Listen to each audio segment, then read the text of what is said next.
I'd rather have a billionaire with his own money than, a regular candidate with everyone else's money telling them what to do. Look at his rallies and the violence that takes place at his rallies.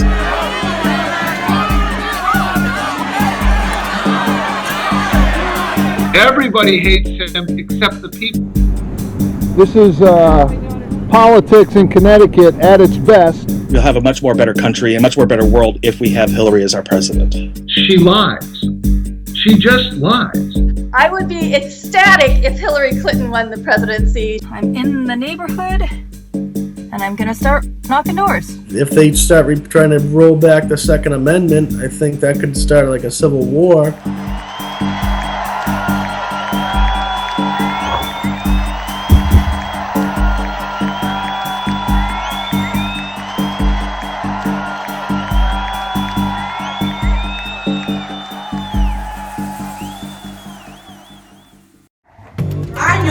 Have to do to build on the progress that we've made.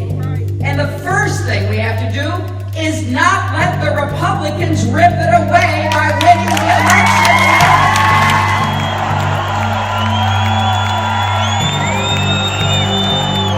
This was a great victory for us in the primaries, and this is what's going to take us over the top in the general election November 8th. I support Donald Trump because he's an independent voice in America. I volunteer for Hillary because I want this country to be the best it can be. I volunteer for Donald Trump because when Trump wins, or if Trump wins, I want to be able to say I had something to do with it. And if he loses, I don't want to say that I did nothing. My work for Hillary is not done and won't be done until she is elected as president.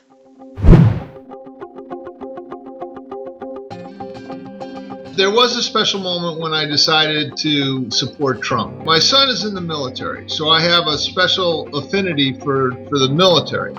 And there was one guy named Bergdahl, and he basically left his post in Afghanistan and went over to the Taliban. And Barack Obama said, oh, he's a great hero. He wasn't a hero. He was a traitor. He went over to the Taliban, and soldiers died to try and find him. And I heard Donald Trump say that Bergdahl was a dirty, rotten traitor, that he was not a hero. And I thought, that's exactly what I've been thinking. I can't believe there's a politician that actually said that. As a gay man activist, I can identify with her. She has to work 10 times as hard to be considered half as good as a man. And as a gay man, especially a gay atheist, I do have to work 20 times as hard to be considered half as good as my straight colleagues. It's uplifting to see her work so hard to be able to prove them wrong and still move the ball forward for not just herself, but for everybody. When the Trump campaign came in, at first I was still thinking, Rand Paul or something very early on. But once Trump started just dropping bombs, in the media every few days, I said, wow, this guy, he's really got guts. So I said, I'm going to, support him. At the age of 2, my son was diagnosed with autism. He lost all speech, lost communication skills like understanding words, being able to say words, even though before that he was talking, he was walking, he was doing fabulous things. As I found out through my research, as First Lady of the United States, Hillary Clinton tried to get health care for everyone. I knew that. But then when she couldn't get it for everyone, she went back and got health care for the children. When I found out more and more how she was involved in creating these programs that were helping my child, I just said, I'm going to help her however I can. So I started knocking doors and making phone calls and doing little stuff like that and going to more and more speeches and just trying to get myself as involved as possible to help a woman who has never met my son but has helped my son.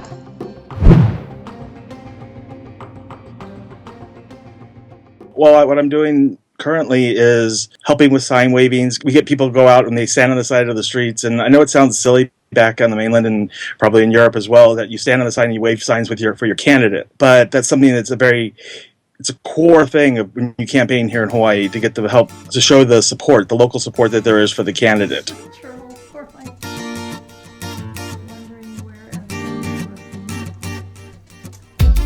started having me come to the local office and making phone calls there and making sure I was secure on what I was saying in the phone calls. They gave you a little script, but I kind of deviated because they always said personal stories are the best. You know, if you have a personal story about why you're voting for someone, you should tell it. So I usually just told my own personal story about how she affected my family.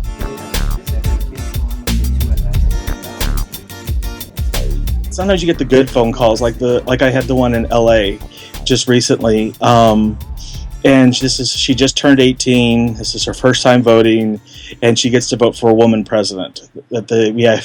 She's like, you could hear the joy in her voice, and I was like, well, have you asked your friends to vote? And she goes, no. I go, why not? Why not share this? It sounds like you're really enjoying this. And she's like, I never thought about asking them. And so we got one person and then tried to engage her to reach out to somebody else. And so it's those sort of things that just really, it lifts you up and keeps you going. So the first column there is results. So if they're not home, then obviously not home. If they say, I don't want to talk to you about politics, and they close the door, that's refused.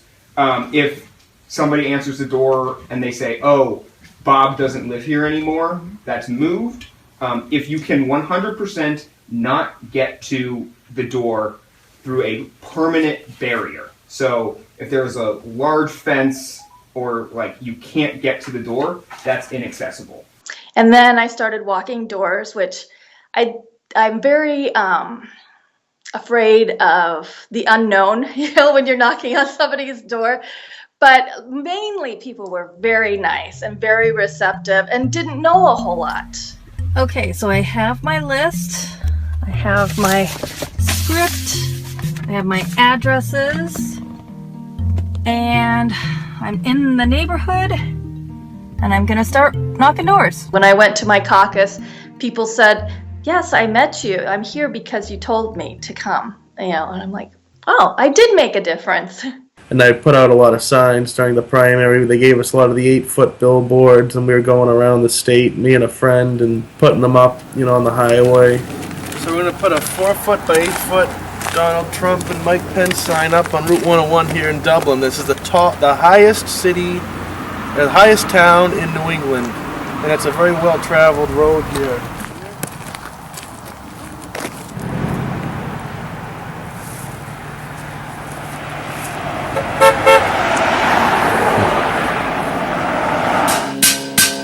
So they had me go down. I had a bunch of older signs that weren't as nice looking to put out on the lawn, but I was able to cover like the whole hillside. So when people go by on the highway now, they'll see that. And I put the little solar-powered lanterns out, so now they light up at night.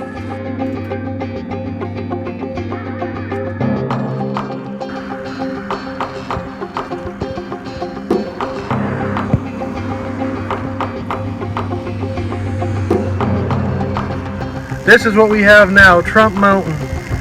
We got all the little lights lit up, so all the people going by are going to see the Trump signs. You can see that real people are staking their reputation and taking a stand to make America great again.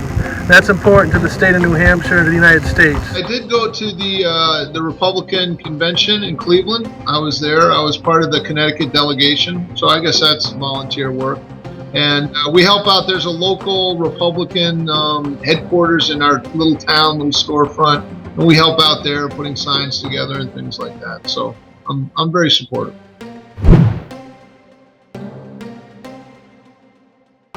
When I talk to the people who support Trump, they're like, I like him. I've seen him a lot on TV. He's very positive. And I'm like, he just started running, not more than a year and a half ago. So how much do you really know about his politics? He could have run for mayor of New York, and he never did. He could have run for, other political positions before he ran for the top position, but he didn't. And I wonder why that is. I think it's a plus he hasn't been involved in politics. I think it's a plus he hasn't been tainted by special interests and the moneyed classes like on Wall Street giving money. He doesn't owe his allegiance to anybody. I've been around a long time, sort of, but I've never seen a presidential candidate act the way he has, embraced bigotry and homophobia and misogyny, and to the point of it being a calling card of his campaign. I think Donald's greatest strength is that he brings a new nationalism to politics. He really gets people excited, and he gets them motivated. I just love the idea of coming in and just like a breath of fresh air coming through all the elites in Washington, D.C., all the media leads that tell you, that we are a basket of deplorables, and having him come in, I think would be a wonderful change. Ladies and gentlemen, please welcome the next President of the United States, Mr. Donald J. Trump.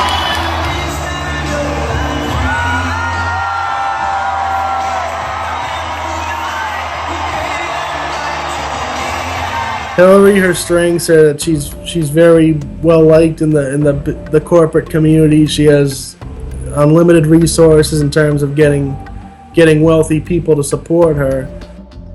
She has more insight into how things work from her time as First Lady to from a U.S. Senator to Secretary of State. She knows how to work with people. She knows how to get things done, and she knows what she can and cannot deliver. Her disadvantages, her secrecy, and her scandals, I think are the really the biggest issue. She's getting killed by a drip of negative press. I may not agree with her 100% on everything, but I know that when she gets up in the morning, that she's going to work as hard as possibly can to make this country a better place for everybody. Here's what Hillary Clinton's main weakness is. She lies. She just lies. She had a private server with emails, and she destroyed 30,000 emails, and she lied to the FBI. She said all those emails were about yoga and wedding plans. That's what she said.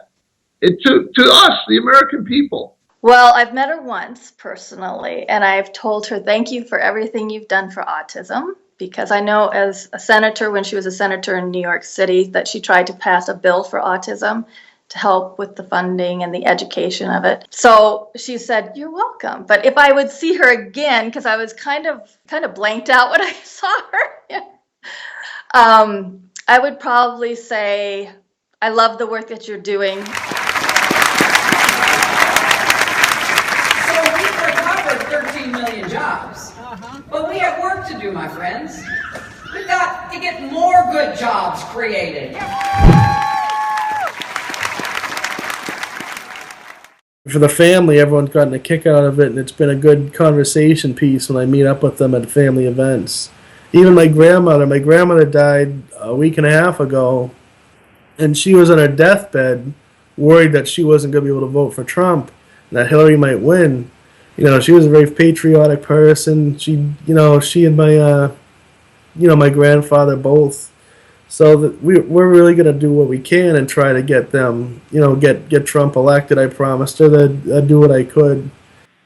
I try not to let it affect personal relationships, but when somebody is so ignorant and refuses to see the horrific implications of a Trump presidency, then my life is pretty busy, as you can tell, and I don't have time for those kind of people in my life. So. My parents are diehard Republicans, so is most of the rest of my family, and they bombard me with a lot of negative stuff about Secretary Clinton. Before this big change election, everybody's talking about politics. So they can try to, get me to vote for Hillary. They can try to say whatever they want. And I'll say what I think, and hopefully we can all go out and have a beer and still be friends. Because there is going to be a November 9th, the day after the election. And the sun's going to come up, and we're all going to still be in America, and we're all going to have to live together. So, I'm not looking to burn any bridges over all this.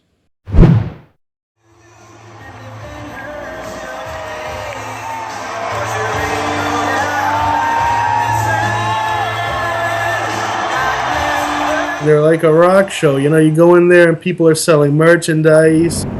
There's all different kinds of t-shirts you can get. This is politics in Connecticut at its best. You know, you get to shout along. It's almost like when my parents grew up and were living in the 80s, they'd go to like the Rocky Horror Picture Show or something, and there'd be like audience participation and people would be, you know, throwing things at the screen and stuff, and that's kind of what it reminds me of, you know. Trump will hark to the audience and the audience will harken back. You know, Mexico's going to pay for the wall, you know, stuff like that. Look at his rallies and the violence that takes place at his rallies, inside the rallies and outside, when they clash with the protesters.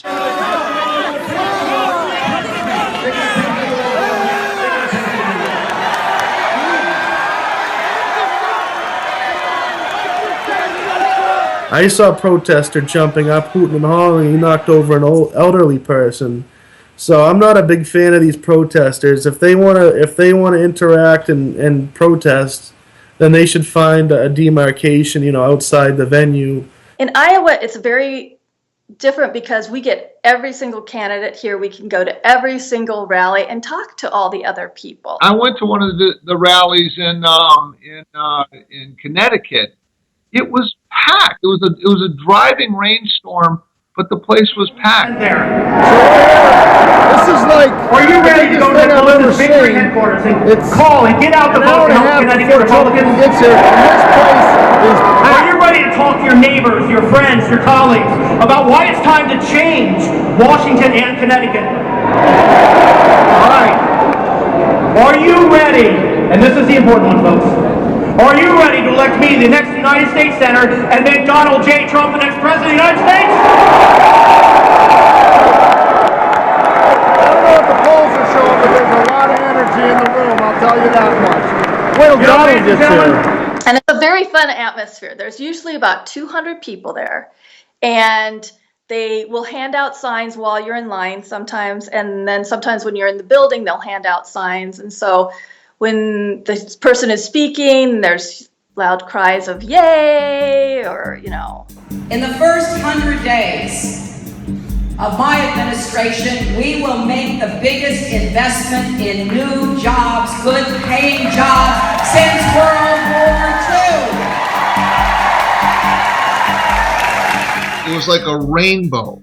Hispanics, blacks, union workers, plumbers, electricians, policemen, firefighters, everyone, like a real cross-section of blue-collar Americans were represented there, including a lot of minorities, Indians, Pakistanis, Hispanics. You know, everyone, oh, he's terrible, he's mean to minorities. The minorities that are here in this country, that are here legally, love what they're seeing with Donald Trump.